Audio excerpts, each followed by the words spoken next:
Hello, good morning students. तो देखो, हम आपके लिए आज इंग्लिश का बेसिक लेक्चर लेके आए हैं। इंग्लिश बहुत जरूरी है, चाहे तुम साइंस लो, आर्ट्स लो, कॉमर्स लो, और जितना भी एग्जाम देता है तुम सब में इंग्लिश पूछता है। तो इंग्लिश से देखो बच्चा को डर क्यों लगता है? क्योंकि उसको बेसिक नहीं आता, सीधे 10 से शुरू कर देता है। तो 10 से पहले तुमको कुछ चीज सीखना है, उसके बाद 10 सीखना है। और सबसे आता है क्वेश्चन एग्जाम में, सिर्फ 10 से ही नहीं आता, सेंटेंस से आता है, वर्ड से आता है, वॉयल कॉन्सोनेंट आर्टिकल जो है उस सब से आता है, ये एंड द, ये सब सबसे क्वेश्चन आता है। तो इंग्लिश सीखना जरूरी है।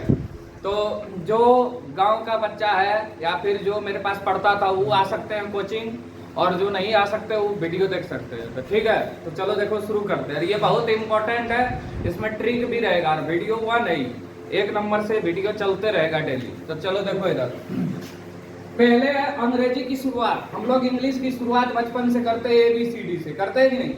तो ABCD टोटल जो है 26 को है, जिसको हम लोग लेटर या अल्फाबेट कहते हैं। जैसे हिंदी में वर्ण होता है, क ख ग सब वर्ण होता है कि नहीं, उसी तरह इंग्लिश में अल्फाबेट होता है। ABCD 26 को जो है उसको लेटर या अल्फाबेट कहते हैं। कोई भी वर्ड हम लिखेंगे, जब तक अल्फाबेट की मदद नहीं लेंगे तो वर्ड हम नहीं लिख पाएंगे। तो पहले लेटर या अल्फाबेट आएगा, उसके मिलने से वर्ड बनता है, और वर्ड के मिलने से सेंटेंस बनता है, तब हम लोग इंग्लिश सीखते हैं।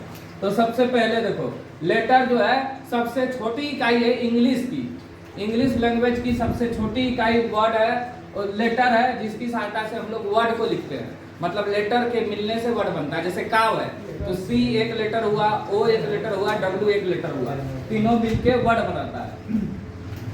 अब अल्फाबेट जो है इंग्लिश में ये 2 प्रकार का होता है। पहला होता है वॉयल, दूसरा होता है कॉन्सोनेंट। तो बचपन में पढ़ा होगा, वॉयल 5 को होता है, A-E-I-O-U। कॉन्सोनेंट होता है जो बच गया 21 को, B-C-D से लेके Z तक 21 को। अब देखो इसमें कुछ जो है W और Y जो है, Y का प्रयोग बहुत जगह हम लोग करते हैं। तो W और Y जो है उसको सेमी वॉयल कहते हैं। क्यों सेमी वॉयल बोलते हैं? क्योंकि जब ये शब्द के शुरू में होता है तो कंसोनेंट की तरह व्यवहार करता है। शब्द लेटर या ये W और Y जो लेटर है, ये जब शब्द के बाद होता है तो वॉवेल की तरह काम करता है। फिर से समझो, एगो अंग्रेजी की शुरुआत जो है ABCD जो लेटर है उससे करते हैं, उसको लेटर या अल्फाबेट बोलते हैं। अल्फाबेट इंग्लिश में 2 प्रकार का होता है, एक वॉयल एक कॉन्सोनेंट। W और Y को सेमी वॉयल बोलते हैं, क्योंकि जब यह वर्ड के शुरू में होता है कॉन्सोनेंट की तरह काम करता है, और वर्ड के बाद में जब होता है तो ये वॉवेल की तरह काम करता है, इसलिए इसको सेमी वॉवेल बोलते हैं। अब वो वर्ड क्या है? लेटर के मिलने से वर्ड बनता है। देखो लिखे हैं, लेटर की सहायता से वर्ड लिखा जाता है, और किसी भी वर्ड का कुछ ना कुछ अर्थ होता है। बिना अर्थ का वर्ड नहीं है, शब्द नहीं है। जैसे हिंदी में पढ़ते हैं क ख ग, वर्ण है, और वर्ण मिलने से शब्द बनता है। जैसे कलम कलम, घर घर, नल नल। 2 या 2 से अधिक जब लेटर मिलता है तो वर्ड बनाता है, लेकिन उसका कुछ ना कुछ अर्थ होना चाहिए। जैसे काव, कैट, बॉय, गर्ल, ये सब का अर्थ है, कुछ ना कुछ अर्थ है सबका।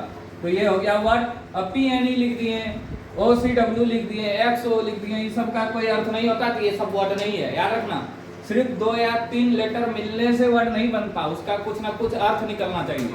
बिना अर्थ का जो है वर्ड नहीं है, समझ गया? अब देखो, जैसे ये काव है, COW, काव, काव माने गाय होता है। अब इसको उल्टा कर देंगे, WOC। तो अगर कोई सार्थक वर्ड है, शब्द है, उसको उल्टा करेंगे तो वर्ड नहीं होगा, समझ गया? जैसे ये सब है, इसको पेन बना सकते हैं, PEN लिख के, समझ गया? इसको OCW लिख सकते हैं, COW काव लिख सकते हैं। तो ऑक्स को लिख सकते हैं OX ऑक्स, ये सब उल्टा हो गया, समझ गया? अब देखो इधर, चलो अब देखो, तो ये वीडियो जो है इंटरेस्टिंग है, इसको बढ़िया से रखेगा, समझ गया? हम उतने जानते हैं कि तुम लोग ABCD छोड़ के कुछ नहीं जानता है, तभी से वहां से इंग्लिश सीखना है। ये बेसिक एकदम पूरा देसी स्टाइल। अब देखो, इंग्लिश में जो वर्ड है उसको 8 भागों में बांटा गया है। कितने भागों में बांटा गया है? जिसको हम लोग पार्ट्स ऑफ स्पीच बोलते हैं, बचपन में पढ़ा होगा। Noun, pronoun, adjective, verb, adverb, preposition, conjunction, interjection, 8 गो है, समझ गया? तो ये सब एक को पढ़ाएंगे बाद में, अभी पहले देखो। अब देखो सेंटेंस आ गया, यहीं से तुम्हारा इंपॉर्टेंस शुरू होता है। सेंटेंस माने वाक्य। जैसे लेटर या अल्फाबेट के मिलने से वर्ड बना, तो वर्ड मिलने से सेंटेंस बनेगा, समझ गया? अब सेंटेंस में एक वर्ड भी कुछ हो सकता है, जैसे गो अपने आप में पूर्ण है, जाना, खाना, ये सब पूर्ण है। तो सेंटेंस क्या होता है, देखो ए meaningful group of word is called sentence. मतलब शब्दों के सार्थक समूह को वाक्य बोलते हैं, माने शब्द मिलके ही वाक्य बनेगा।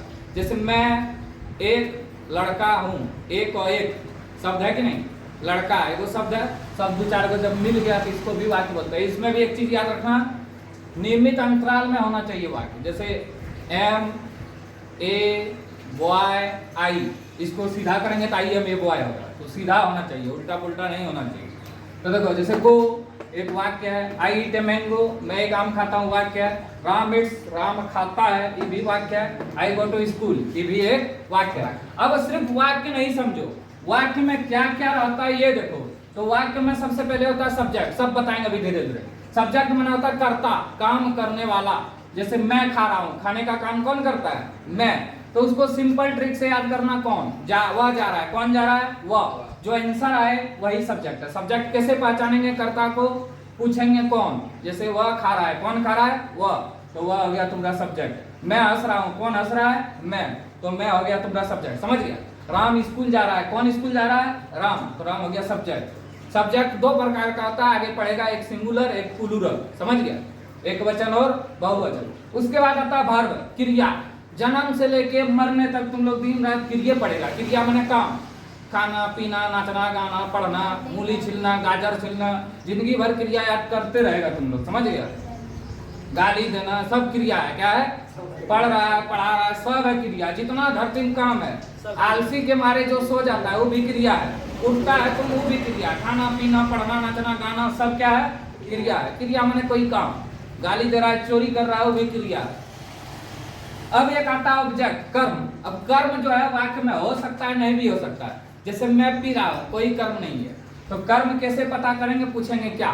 जैसे मैं दूध पी रहा हूँ, तुम पूछेगा क्या, तो आंसर दूध आएगा, तो दूध हुआ कर्म। राम एक पत्र लिख रहा है, क्या लिख रहा है, पत्र, पत्र हो गया कर्म। माने इसको कैसे पहचानेंगे तरीका से, इसको पहचानेंगे कौन पूछेंगे। जैसे वह पत्र लिख रहा है, क्या लिख रहा है, पत्र, क्या पूछेंगे, क्या से कर्म पता करेंगे, कौन से कर्ता पता करेंगे। और काम तो जानते करता है, समझ गया। कर्म हो भी सकता है, नहीं भी हो सकता है, समझ गया। वाक्य में कर्म हो भी सकता है, नहीं भी हो सकता है। दो प्रकार का वाक्य होता है, एक होता है कर्म वाला, एक बिना कर्म वाला। जैसे मैं खा रहा हूँ, कोई कर्म नहीं है। मैं आम खा रहा हूँ, क्या खा रहा हूँ, आम, आंसर आ गया, कर्म है। तो सब समझ गया। वाक्य में क्या क्या आएगा, सब्जेक्ट, वर्ब और ऑब्जेक्ट। अभी एग्जांपल देंगे तो उससे पता चलेगा, समझ गया। अब देखो क्या हुआ, जिस वाक्य में क्रिया नहीं होती, वाक्य दो प्रकार का होता है मेनली। एक वाक्य होता है क्रिया वाले वाक्य, जैसे मैं जा रहा हूँ, मैं पढ़ रहा हूँ, मैं रोटी छील रहा हूँ। एक होता है बिना क्रिया वाले वाक्य, जैसे मैं एक लड़का हूँ, वह एक लड़की है, मैं विद्यालय जा रहा हूँ, ये हो गया क्रिया वाले वाक्य। वह एक लड़का है, वह तैयार है, वह डॉक्टर है, ये सब है बिना क्रिया वाले वाक्य। तो जिस वाक्य में क्रिया नहीं होती उसको बनाते हैं हम लोग एक्सिलरी वर्ब में। एक्सिलरी वर्ब को हेल्पिंग वर्ब भी बोलते हैं, सहायक क्रिया। मतलब जिस वाक्य में क्रिया ना हो उसको हम लोग सहायक क्रिया की सहायता से बनाते हैं। इंग्लिश में जो है 24 को हेल्पिंग वर्ब है, क्या वो है, is, am, are, was, were, shall, will, can, could, may, must, might, has, had, इस तरह करके 24 को है, समझ गया। अब देखो सब्जेक्ट जो है कर्ता, इस पे आते हैं, हम एक हाथ को पढ़ेगा, सब्जेक्ट, वर्ब और ऑब्जेक्ट, फिर सेंटेंस बनाने सीखेगा। तो सब्जेक्ट मैंने कर्ता होता है, हम बताए थे काम करने वाला कर्ता होता है। इसका पहचानने के लिए मैं कौन, मैं जा रहा हूँ, कौन जा रहा है, मैं, तो मैं हो गया तुम्हारा कर्ता। अब कर्ता दो प्रकार का होता है, एक होता है सिंगुलर, एक प्लूरल। सिंगुलर सब्जेक्ट क्या होगा, ही, सी, इट और नाम। ही मने वह या उसे लड़का के लिए, सी मने वह या उसे लड़की के लिए, नाम मने नाम होता है, एक नाम है तो सिंगुलर, एक से ज्यादा नाम है तो प्लूरल। अब इट मने यह होता है। अब प्लूरल में आई भी प्लूरल में आएगा, क्योंकि आई मने मैं भी होता है, मुझे, यू मने तुम, आप, तुम लोग, तुम सब, वी मने हम लोग, हम सब, दे मने वे, उन्हें, वे सब, वे लोग, ये सब हुआ। सब्जेक्ट कितना प्रकार का आता है, दो। वर्ब कितना प्रकार का आता है, दो। मतलब जिस वाक्य में क्रिया नहीं होती उसका ट्रांसलेशन हम लोग दो तरीका से बनाते हैं। एक हुआ क्रिया वाले वाक्य, एक होता है बिना क्रिया वाले वाक्य। तो बिना क्रिया वाले वाक्य माने हेल्पिंग वर्ब, जिसको एक्सिलरी वर्ब बोलते हैं, 24 को है इंग्लिश में। इज, एम, आर, जैसे मैं एक लड़का हूँ, आई एम ए बॉय, उसमें कोई क्रिया नहीं है तो उसको हेल्पिंग वर्ब की सहायता से बनाते हैं। टेंस के अनुसार हेल्पिंग वर्ब लिखते हैं, कहाँ EJMR लगेगा, कहाँ वाजवेर लगेगा, देख के लिखते हैं हूँ हो था ठीक थी गागे की। समझ गया? अब देखो हम लोग जो है हेल्पिंग वर्ब का यूज करके सेंटेंस बनाने सीखेंगे, अफर्मेटिव, नेगेटिव, इंट्रोगेटिव। चलो देखो इधर, चलो अब आगे देखो हेल्पिंग वर्ब का कुछ एग्जांपल देखो। कैन माने सकना, सकता, सकती, सकना, शुड माने चाहिए, चाहिए कि तुम लोग को। अब बेसिक इंग्लिश बनाने का नियम क्या है? जनरल इंग्लिश, इसमें तुम लोग आगे बताना नहीं लगेगा कुछ नहीं, बेसिक इंग्लिश। तो सबसे पहले सब्जेक्ट लिखेंगे, फिर हेल्पिंग वर्ब लिखेंगे और फिर वर्ब लिखेंगे। अगर नहीं है तो यहाँ लिख के ऑब्जेक्ट लिखेंगे। समझ गया? जैसे पहला, मैं जा सकता हूँ, मैं को सब्जेक्ट बोलेंगे, जाने का काम कर रहा है, जाना हो गया क्रिया और सकता हूँ हो गया हेल्पिंग वर्ब। तो क्या बनाएंगे? सबसे पहले सब्जेक्ट लिखेंगे आई, फिर हेल्पिंग वर्ब लिखेंगे। हेल्पिंग वर्ब क्या है? सकना, कैन, जाना का गो। बाद में ट्रिक बताएंगे, अभी इससे बनाओ सूत्र से, subject plus helping verb plus verb. Helping verb बता दिए क्या होता है? EJMR, was, were, shall, will, has, have, had, सब है हेल्पिंग वर्ब। अब है तुम्हें जाना चाहिए, तुम्हें की इंग्लिश होता है यू, और चाहिए का हेल्पिंग वर्ब है शुड, और जाना का गो। ये बेसिक इंग्लिश हुआ, नॉर्मल इंग्लिश। अब नॉर्मल इंग्लिश हम लोग जब बनाते हैं, देखो इधर, देखो चीज याद रखना, बेसिक इंग्लिश जो है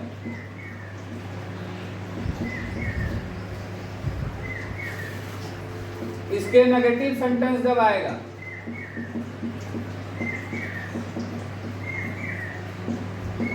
इसका तीसरे नंबर पर नोट लगाएंगे। क्या नंबर पे? तीसरे। जैसे यहाँ देखो, मैं नहीं जा सकता हूँ, मैं का इंग्लिश आई, हेल्पिंग वर्ब है सकना, कैन। अब तीसरा नंबर पे क्या लगाएंगे? नॉट, अजाना का गो।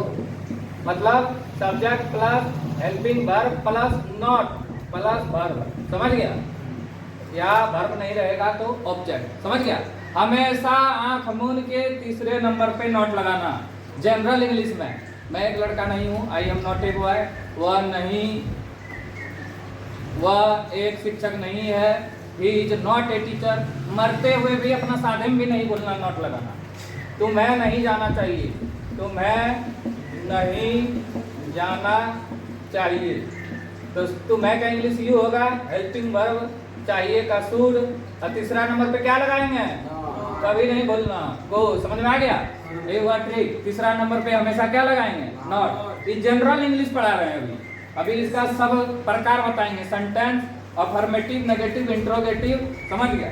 तब यूज होगा ये पूरा। चलो लिखो इसको। चलिए दबा दीजिए। आज के लिए इतना ही। चलो देखो, अब कुछ सेंटेंस हम दिए हैं, जैसे तुम बोल सकते हो, हमें नहाना चाहिए, उसे खेलना चाहिए, वो A1 में अंग्रेजी सीख सकता है, तुम्हें नाचना चाहिए। इसका अफर्मेटिव, नेगेटिव दोनों बनाओ। नेगेटिव माने तुम बोल सकते हो का तुम नहीं बोल सकते। और यहाँ याद रखना, बेसिक इंग्लिश में तीसरा नंबर पे नोट लगाना है। तो इसका तुम लोग दोनों दो ठोक बनाओ, अफर्मेटिव और नेगेटिव। जैसे तुम बोल सकते हो, यू कैन स्पीक, फिर यू कैन नॉट स्पीक। तब बताएंगे सेंटेंस। चलो अब इधर देखो, टाइप ऑफ सेंटेंस, वाक्य का कितना प्रकार है और उसको कैसे बनाएंगे हम लोग बेसिक इंग्लिश में। तो सबसे पहले आता है अफर्मेटिव सेंटेंस, सिंपल, साधारण वाला, मतलब जिसमें नो नोट नहीं रहे और जिसमें प्रश्न नहीं रहे। जैसे मैं खा सकता हूँ, राम तैयार है, वह क्रिकेट खेल सकता है, ये सब हुआ नॉर्मल वाले सेंटेंस, सिंपल, साधारण वाले। इसको अफर्मेटिव सेंटेंस बोलेंगे। इसको बनाने का नियम क्या है? सबसे पहले सब्जेक्ट लिखेंगे और बाकी सेम उल्टा चलेंगे। सब्जेक्ट लिखेंगे और उल्टा चलेंगे। उल्टा कैसे चलेगा बताते हैं। सब्जेक्ट लिख के वाक्य में उल्टा चलना है, ऐसे ऐसे उल्टा नहीं चलना है। समझ गया? अभी बताएंगे, जब एग्जाम्पल देंगे सब समझ में आ जाएगा। जितना अभी फॉर्मूला पढ़ा न तुम, सब्जेक्ट प्लस हेल्पिंग वर्ब सब भूल जाओ, सब कोई काम का नहीं है धरती में। अब है नेगेटिव सेंटेंस, नकारात्मक बात। जब भी नो और नॉट वाला आए तो उसको हम लोग नेगेटिव सेंटेंस बोलेंगे। इसको कैसे बनाएंगे? सिर्फ 3 नंबर पे गिनेंगे, 1 2 3। 3 गिनने जानता है कि नहीं? इंग्लिश सीख गया जो 3 गिनने जानता है। तो तीसरे नंबर पर नॉट, बाकी सेम। तो वीडियो सब अच्छा रखना। ये टिकटॉक नहीं है कि 2 मिनट ऐसे ऐसे कर दिए वीडियो बन गया, बहुत मेहनत लगता है। 20 मिनट का वीडियो बनाने में 2 घंटा लगता है, इसलिए सब छपरा छपरे वीडियो नहीं बना सकता, इसलिए ध्यान से देखो। तीसरे नंबर पर नॉट, बाकी सेम। इंट्रोगेटिव सेंटेंस कैसे बनाएंगे? प्रश्नवाचक वाक्य। अब प्रश्न दो प्रकार का होता है, जैसे वह खा रहा है, तुम पूछेगा वह क्या कर रहा है? खा रहा है। क्या मैं हंस रहा हूँ? तो इसका आंसर होगा हाँ या नहीं। मतलब दो प्रकार का प्रश्न होता है। एक होता है जिसका आंसर यस और नो में देते हैं, जैसे तुम पूछेगा क्या आप पढ़ा रहे हैं, तो हम हाँ या नहीं बोलेंगे।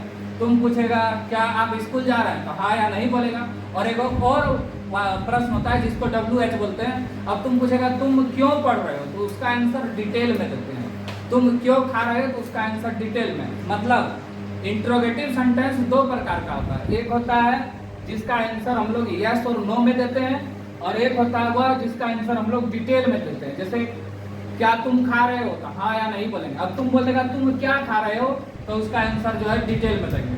तो इंट्रोगेटिव सेंटेंस कैसे बनाएंगे? पहले हेल्पिंग वर्ब लिखेंगे, बाकी सेम। हेल्पिंग वर्ब जान रहा है नहीं जान रहा है, कभी जो वीडियो में पीछे है उसको देखो। Can, could, may, must, might, has, have, had, ये सब हेल्पिंग वर्ब है। अब देखो हम एग्जांपल देते हैं, तभी तुम लोग का ये सब जो फॉर्मूला है, ट्रिक है, ये सब क्लियर होगा। उसके बाद बनाने देंगे, समझ गया?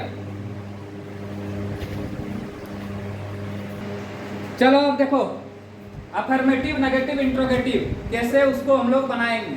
तो एक एग्जांपल लेते हैं। सबसे पहले हम हिंदी एक का लिखेंगे और तुम लोग को तीनों बनाना है, अफर्मेटिव, नेगेटिव, इंट्रोगेटिव। ट्रिक अभी बता दिए। अफर्मेटिव कैसे बनाएंगे? पहले हेल्पिंग वर्ब, बाकी सेम। नेगेटिव तीसरा नंबर पे नॉट, आंख मूंद के शादी बार भी नहीं बोलना। इंट्रोगेटिव पहले हेल्पिंग वर्ब, बाकी सेम। चलो एक नंबर सचिन, सब मास्टर का मुंह में सचिन ही रहता है। सचिन मैदान में, बड़ा बड़ा देंगे अब, क्रिकेट खेल सकता है। देखो ट्रिक क्या है इसका, फटाफट फटाफट फटाफट जल्दी देखो। सबसे पहले सब्जेक्ट, बचपन से सब्जेक्ट पहचानने बता रहे हैं। शुरू वाला सब्जेक्ट होता है, पूछो कौन? सचिन। तो अफर्मेटिव पहले बनाएंगे, फिर नेगेटिव, फिर इंट्रोगेटिव। और हिंदी हम एक ही को लिखेंगे, सचिन मैदान में क्रिकेट नहीं खेल सकता है। क्या सचिन क्रिकेट खेल सकता है? ये सब तुम लोग अपने से लिखते रहना। नहीं लिखेगा काम चलेगा। इंग्लिश बनाओ, इंग्लिश जरूरी है। जैसे भारत में, भारत का राष्ट्र खेल है हॉकी, फिर भी वैल्यू किसका है? क्रिकेट का। उसी तरह भारत का जो है भाषा जो है ऑफिशियल लैंग्वेज हिंदी है, लेकिन वैल्यू किसका है?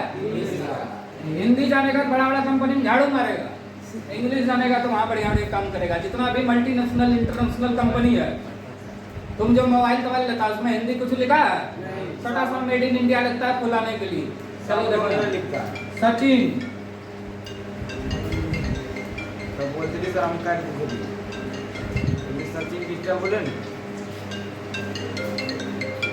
चलो देखो कैसे बनाएंगे। अभी जो ट्रिक बताया उसी से बनाना है। सब फॉर्मूला भूल जा, सब बुढ़ा तुढ़ा आदमी पढ़ता था फॉर्मूला, समझ गया? कौन करते रहता है? चलो साइलेंट हो गया। सचिन मैदान में क्रिकेट खेल सकता है, समझ गया?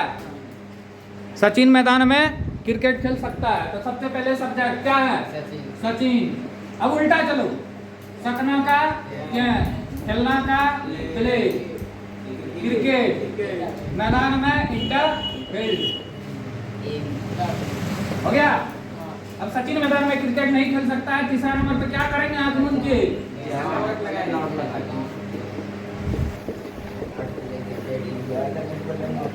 वाह, ट्रिक समझ में आया? मुझे लगा। अब पहले हेल्पिंग वर्ब क्या है, बाकी सब उतार दो।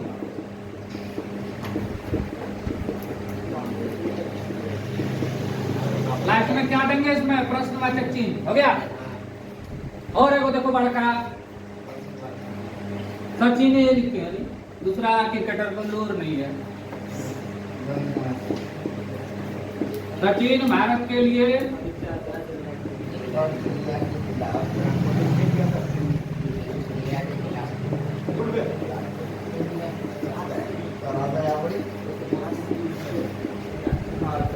इतना बड़ा वाक्य देख के आदमी बेहोश हो जाएगा, लेकिन जो ट्रिक जानता है वो बेहोश नहीं होगा।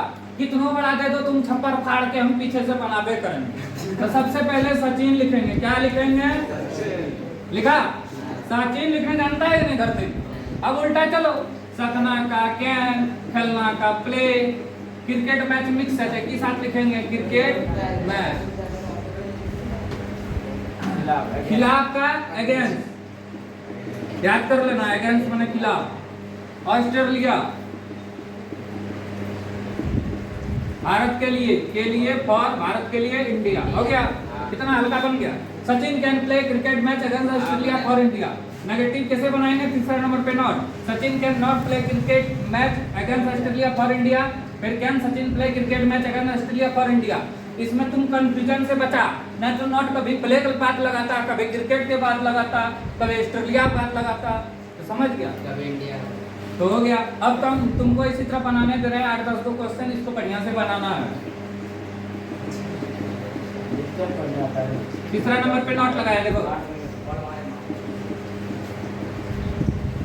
आएगा ना, बताने में आएगा। राजेश का 380 लगा है, क्या करेंगे?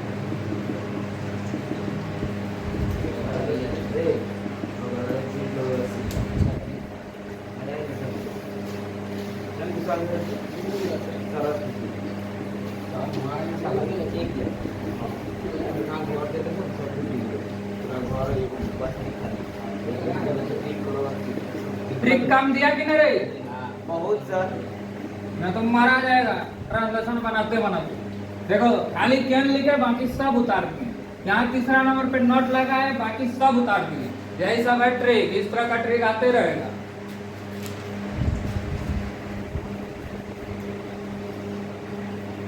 चलो अब ये जो है, मैं तुम्हारे साथ मैदान में क्रिकेट खेल सकता हूँ, इस सब का तीनों रूप बना लेना है, अफर्मेटिव, नेगेटिव और इंट्रोगेटिव। ठीक है, ठीक है, बाय। अब अगला वीडियो जो है कल आएगा।